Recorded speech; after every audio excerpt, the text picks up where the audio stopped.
Hello guys, in this video we are going to discuss three important editorials from December 9th. See, these are not just editorial topics, these are civilization level questions for India. One is related to Indian secularism, the other is democracy paradox, and the third one is related to prisons and disability. All these are important civilization level questions. So let's, if you see the first one, it is about what is the real model of Indian secularism. Is it anti-religious, totally rejecting religion and the church?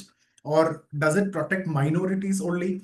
Or will it even shield, or protect the Hindus from internal domination? I'm talking about the caste. Okay, I'll get into that. Second one that we are going to discuss is what is a democracy paradox? So, see, how can a democracy end up with the state deciding who the people are? And how the citizenship rule have evolved from soil to blood now to documentation, and how small clerks today wield enormous power over the citizenship. So this is a debate that we need to discuss. And the third one, why did the Supreme Court intervene in prisons and disability? What happened to Stan Swamy and GN Saibada? And how colonial prison manuals still govern our jails, and the intersection of caste and disability, and the meaning of dignity for prisoners in a constitutional democracy. Very important. That's why I told you civilizational questions. Let's start with the first one. We'll understand Indian secularism. That's the model. In fact, the world always misunderstand. It is misunderstood by people, misinterpreted by people, and in a way, it is misportrayed also by media. See, secularism in India is one of the most misunderstood concept in all dimensions. Many people think secularism means being anti-Hindu, or secularism is anti-religious. It means suppressing the religion. It favors minorities only. So these are the different understanding. All of these are myths, and these are not the secularism, right? See, when we talk about secularism in India, it's not against a religion, it's against a religious domination. And the purpose is very simple. It is basically to ensure that our primary identity is Indian and not Hindu, nor Muslim, nor Sikh, nor Christian, right? So to ensure the state does not become the agent of any religion, that's what our secularism is all about. So our secularism means there is no religious domination, and your primary identity is not in terms of religion, in terms of the nation, right? Indian. And also it will ensure that state does not become agent of any religion or promote any religion. Now let's break it down, in a UPSC framework, what exactly which is required for UPSC.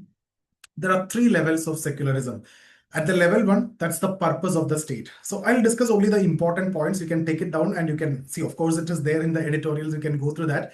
But only the important points, if you want, you can take it down, because directly you can reproduce in your answer. So the state's goal is not to take you to heaven. It is not, right, not to ensure moksha for you, and not to promote salvation. The state exists for freedom, equality, and fraternity. And this is a moral foundation of our constitution. Now, the second question is, who control political power? See, religious leaders should not be like parliamentarians as religious heads.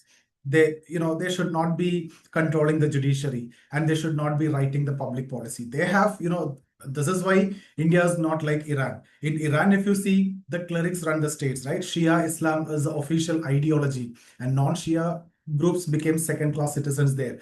That's not the case with India. Now, third level, how should laws be made? See, when it comes to public policy, it must emerge from constitutional morality, and this not religious textbook basis. If you look at Pakistan, the Sharia override the constitutional reasoning, the Sharia principles, right? Now, that is based on Quran and Hadith. Now, law is judged by religious correctness. That's what in mostly the countries which is based on religion. And the religious minorities, I'm talking about Pakistan, like Ahmadiyas and the Hindus and the Christians, they face institutional discrimination. This is exactly what our founders wanted to avoid. That's explicit in the constitution. Now, if you look at our model, it's a unique model. It's neither France kind of secularism nor China. So if you look at China's model, religion was treated as poison in 1960s, and temples and mosques were destroyed. Religion was erased from the public space. That's that model, completely anti-religious. And if you look at France, religion is private. You keep it at home, and but wearing hijab or crosses or turbans in public institutions is basically restricted over there. So that's something which is private affair. But when it comes to Indian model, Rajeev Bhargava calls it as principled distance. So what India says is religion may be visible in society, state will stay neutral, but intervene when rights are violated. So that is why, in fact, Ganesh Visarjan, Muharram, Eid or Diwali or such festivals, Parnab, Purab, I don't know exactly what is it. All these are celebrated publicly. Ganga Aarti on TV, bhajans and trains, temples, mosques, gurudwaras, all coexist freely. So religion lives in society, but not in the state. State is separate from religion, right? So state do not promote any religion also. Now, why secularism protect Hindus also? This is a very important point, right? I hope you have gone through the editorial. See, if India were a Hindu theocratic state, then the question arises, why, which Hinduism? Because if you look at Hindu, further division is there on the basis of Brahmin, Kshatriya, Vaishya, Shudra, the upper caste and the lower caste, or the Avarnas and Varnas, right? Within this, it could be Brahminical Hinduism, Kshatriya Hinduism, or Dalit Hinduism, right? So the question is, which Hinduism? Is it upper caste version or the lower caste version? Is it the Dalit tradition which is getting important, or is it the liberal versus orthodox question, Shivite versus Vaishnavite? So there are some Shivites within Brahmins also. There are divisions, right? So Shivite, Vaishnavite, and within Hindus also there are divisions. Within Brahmins there are divisions. Within Kshatriyas there are divisions. Even inside religion there is domination. Even within the caste, there is domination. So basically, secularism protect Hindus from that internal oppression. That's what something which I've started off with. For example, Article 17 that abolished untouchability. So that means a religious state might have protected it as a tradition. But here, what happened? Constitution abolished it. But if you were like in Iran or Pakistan, they would have, you may claim that this is tradition, this is culture, and untouchability might have protected, and it should have kept as status quo. Right. Again, if you look at the Shabarimala case, secular constitutional morality protected women's right to equality. So women can enter. That is why that is based on constitutional. The judgment is based on constitutional morality. So secularism protect minorities from majority. It protect moderate from extremist. It protect oppressed caste from the dominant caste. It protect women from the patriarchal customs, for example, Shabarimala. So therefore, Indian secularism is a shield and not a sword. So this is a kind of understanding I want you to have when you're writing, whether it is an essay, very important for essay, very important in your GS1 and in GS2 also. Let's move on to the next one, the democracy paradox. When the state decide who the people are.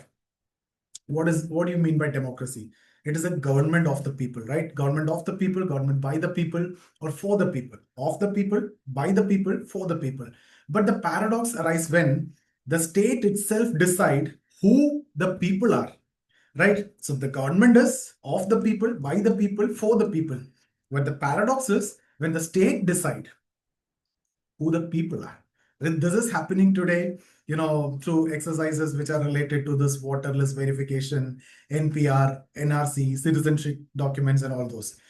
So there is a constitutional tension between Election Commission versus Home Ministry, right? ECI versus Home Ministry. ECI is conducting a nationwide revision of electoral bonds, and some petitioners basically argue that ECI's job is conducting election, not verifying citizenship. So citizenship verification is a job of who? It is the Home Ministry or the foreigners tribunals or based on Citizenship Act, and there is nothing that Election Commission to do with the verification of citizenship. Their job is to conduct election. But what Election Commission argues, how can I make a voter list if I do not know who's a citizen?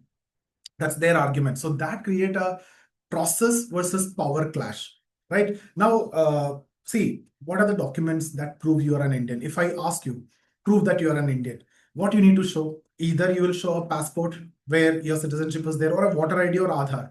But legally, none of these are conclusive citizenship proof, right? What we have now is Aadhaar, we have the voter ID, we have the passport. But these are not conclusive citizenship proof. Why? Because passports can be fraudulently obtained. Aadhaar only prove your identity, not your citizenship. And Parliament has never created a single nationwide citizenship document. So this is clearly dangerous for a democracy. Let's also understand evolution of citizenship laws, right? From soil, right? And if you are born, then blood, you're born too, and then now documentation. 1955 to 1987. That's a generous era. It's the law of soil, just solely, right? So if you're born in India, you're a citizen. Parents' origin is irrelevant. Are you born in India? You're a citizen. Law of the soil, just solely. Now comes 87 to 2004. That's the restrictive era. You need to be born in India. At least one parent should be Indian. Then you become the citizen. Now 2004 onwards, this is highly restrictive. You need to be born in India. Both parents need to be Indian or one Indian and other not an illegal migrant, right? So these are the condition, and this is where again documentation is becoming very critical. I'll also talk about this Assam experience, why NRC becomes so painful. See, under the Supreme Court supervision, NRC was conducted and 19 lakh people were excluded and many were poor with no 40, 50-year-old documents, and even large numbers of Bengali Hindus were excluded. And finally, even the ruling government rejected the NRC list. So this philosopher, Hannah Arendt, basically said, citizenship is the right to have rights. It's the right to have your rights. So without citizenship, you won't get your rights. Like you can't vote. You can be detained illegally. You can be deported. You lose your constitutional protection. So what is the dangerous part? A small clerk who's sitting in that office, a border constable who's sitting in the border, a village teacher, they are updating the voter list, right? And or those who are updating the voter list, they can decide your fate. So this is a democracy paradox, right? Go through the editorial, very interesting. And the next one is related to prisons, disability, and human dignity. That's a mirror to our civilization. So the Supreme Court have recently issued strong directions to ensure disability-friendly prisons facilities. Why? Because of what happened to, Father Stan Swami and Professor G.N. Sai Baba. So both were severely disabled and were unable to walk or hold objects steadily. So they asked for a sip cup and accessible toilets. And the system said, go to court, wait for months. And what happened? Both dead in custody. This is not administrative failure. This is a moral failure. So what are the constitutional principles if you look at it? The prisoners retain the Article 14, which is equality, right? Article 21, life with dignity, right to life with dignity. So the Rights of Person with Disabilities Act 2016 also applies inside the prison also. There is no such exclusion. But the problem here is structural. Now this, colonial manuals versus this federal problem is there. Along with that, the colonial manuals. Prisoners are a state subject. And union, in fact, give model guidelines, right? The center give model guidelines and state follow the old, similar colonial manuals. And what is a colonial logic, or what is a colonial logic assumed? All prisoners are physically fit and discomfort is part of their punishment. You are a prisoner means you need to have some discomfort, and that's something which you need to take it because that's a part of your punishment. So facilities for disabled persons never existed in prison. Now there is also an intersectionality of caste and disability.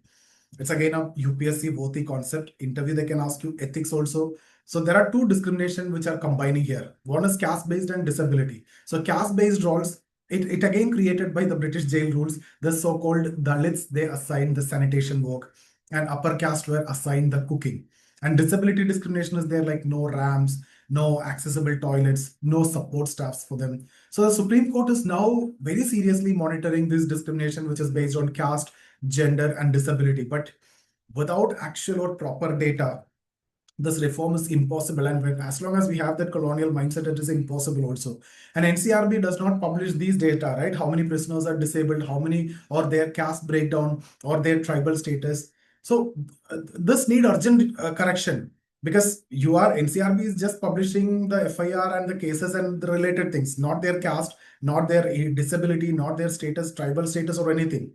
So if you get to know, there could be some more reform can be done because that nexus is also there. Okay, so there is something called as carceral austerity, which is related to sociological concept. Carceral is related to prison. Austerity is the cost cutting, meaning state basically spends money on punishment, right? But not on dignity. Punishment means there is CCTV, there are big walls, but not on dignity. There is no ramps, there is no proper toilet, no assistive devices or anything. But there are CCTV, there are walls and everything. The logic is let them suffer, because they are prisoners. And this is part of their punishment. But constitutionally, loss of liberty is a punishment, not loss of dignity. Right? So here you're losing your dignity. That is beyond punishment. So torture is not part of the sentence. Right? That's not sentences like imprisonment, but here there is torture. That's not part of the punishment. That's not part of the sentence which is given. So what are the solutions for this? You need to amend the prison manuals, remove the colonial caste rules, right? Make disability accommodation mandatory, bring the facilities for them, and screen prisoners at the entry. Identify physical or mental disabilities early. Report it also. The data need to be collected, and redesign the budget. Allocate money specifically for accessibilities, right? And independent inspection of prisons. That's very important. Transparency and accountability need to be brought in there. And NCRB, they must publish disability, caste, segregated or segregated data. Only then the policy be evidence-based. You can make reforms which is based on evidence. So if our prisons cannot provide this basic dignity, then our civilization have failed. Because you see, something which is affecting dignity is not punishment, right? This is not part of your sentence. Now, three discussions. What we have done is very important, right? A constitutional democracy basically survives only when you can connect all the three. Religion does not dominate the state. Similarly, the state does not arbitrarily decide the citizenship. Related to that also, we have done the discussion.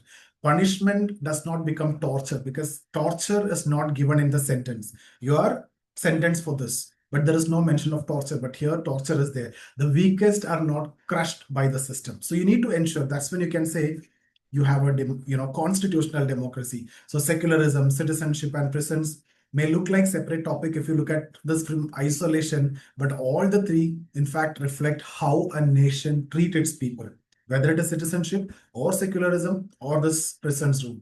And the real test of a great nation is how it treats the minority, how it treats the undocumented people, how it treats the prisoner, how it treats the disabled and the marginalized, because it is easy to uphold the rights of the powerful. The Constitution's true strength is tested at the bottom, right? So I hope you got some value from the session. I see you in the next video. If you're looking for any mentorship or test series or classes for UPSC, get in touch with us. See you there.